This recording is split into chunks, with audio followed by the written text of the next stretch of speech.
it's Rebecca here from Precious Pages Papercraft, and today I'm designing a layout for Hip Kit Club, and I'm working with the December 2021 kits, and it's main kit only Thursday today, so I am only using elements that you can find in the December main kit for this layout.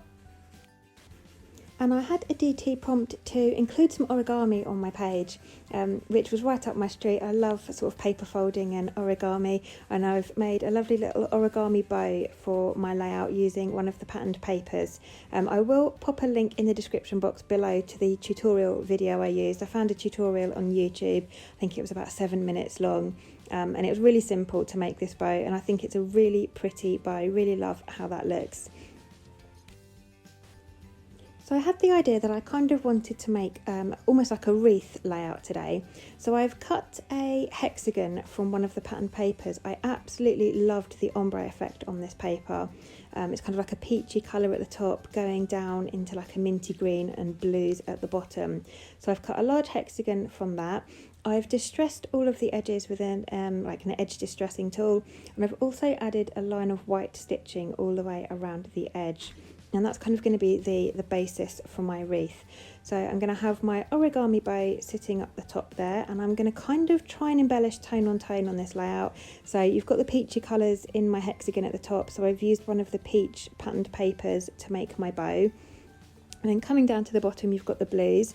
So I've used a couple of the chipboard frames to house my photos. So one's blue and one's grey. And there's a couple of photos of myself and my little boy ice skating. Just at the end of last year, we have a kind of like an ice skating rink that comes at Christmas, and it's real ice, so it's great fun. So I've put my photos down at the bottom there, kind of central to my origami bow. And then there was that gorgeous pair of ice skates in the die cut pack in the main kit, and I couldn't resist adding those in. So I didn't want to stick them kind of flat on the page. I wanted to have some dimension to this. So I've layered them on top of my origami bow. So it looks like they're kind of dangling down with the tails of the bows. And then I've stuck my bow down with red tape just because it's a little bit stronger than normal double-sided tape. And I've added some die cuts around that. So those have been made using pattern papers from the December kit and the metal dies that we got in the, I believe it was the October kits this year, or sorry, last year now. But I absolutely love those dies, and I'm going to be pulling those out for each kit, each month. They're just something that are never going to go out of fashion. So I've cut some of those from patterned papers. Again, trying to keep them tone on tone. So I've got the peachy orangey colours at the top and coming down into the blues. And I think I've used 4 of the metal dies in total.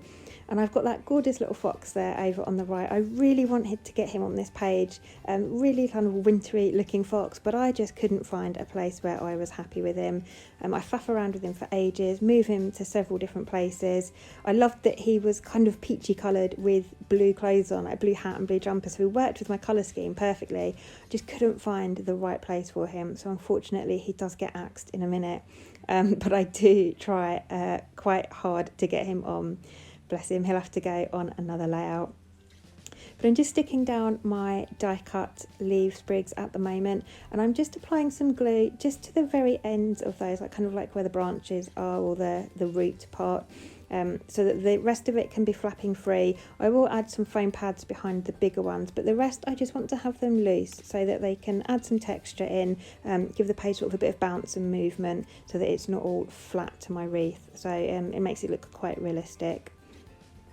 I've also pulled out a few of the die cut stars from that pack in the main kit. I've got 1 peach and 2 sort of bluish green colours. So I've stuck the peachy one up the top and the 2 blue ones coming back down, and trying to get that fox on yet again, bless him.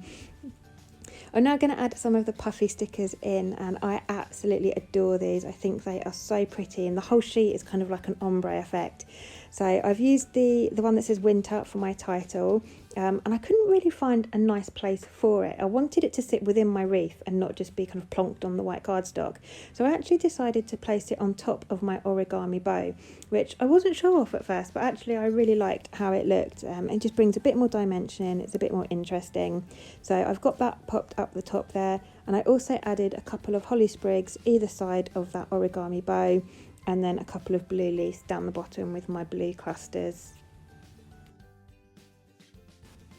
And you can see I'm just faffing around here, trialling out the idea of using one of the pattern papers as a frame for my page. I think I tried a couple of papers and settled on, it's almost like a minty green blue one with loads of pretty leaves on it, and the reverse side is that cute snowflake design, so thankfully I've got 2 sheets of this, but I am going to add that as a frame. So I've trimmed my white cardstock down by 1/4 of an inch on all 4 sides just to keep my reef design central on that background cardstock. And then I've gutted that middle paper there just so I can keep that for another layout. There's no point just sticking my white background onto it and wasting that whole sheet. It's not going to be seen, it'll be covered up. So I always like to gut my papers if I'm going to use them as a border, and then I can preserve the inner bit for another layout. And then the same as I did with my hexagon, I'm just going around the edges there with my distressing tool just to add a bit of texture. If you don't have a distressing tool, you can achieve the exact same effect using just the blade of a pair of scissors, either open or closed, both works. The only thing I find is when I use my scissors, I do tend to tear the paper a little bit more, which is fine, that gives it more of a distressed look. But if you're going for a more controlled look, the edge distressing tool can be a little bit easier. But I've just got that in place. I've used some double-sided tape to stick that down all the way around, and now just the same as I did with my hexagon, kind of for continuity, I'm going to add a line of white machine stitching all the way around the outside edge, and then I'll just push my threads through to the back and tape those down in place.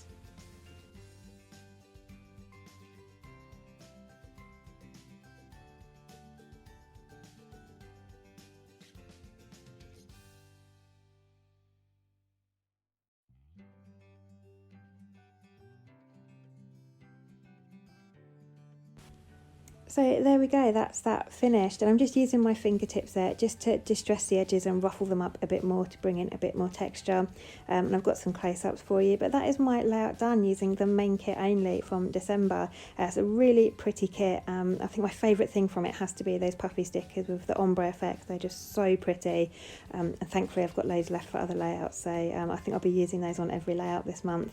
But I hope you've enjoyed this layout and it's given you some inspiration for using your main kit with this month. I'll pop some links in the description box below where you can find the kit, and also to our Facebook group. If you're not already a member, do head on over and join. And don't forget, if you are a Hip Kit subscriber, you do get a discount on the main kit. I think it's 15%, and you also get free postage on all your add-on kits and also access to subscriber only cut files, so well worth subscribing. But I'll pop some details below about that for you. So thanks very much for joining me. I hope you've enjoyed, and I'll see you next time.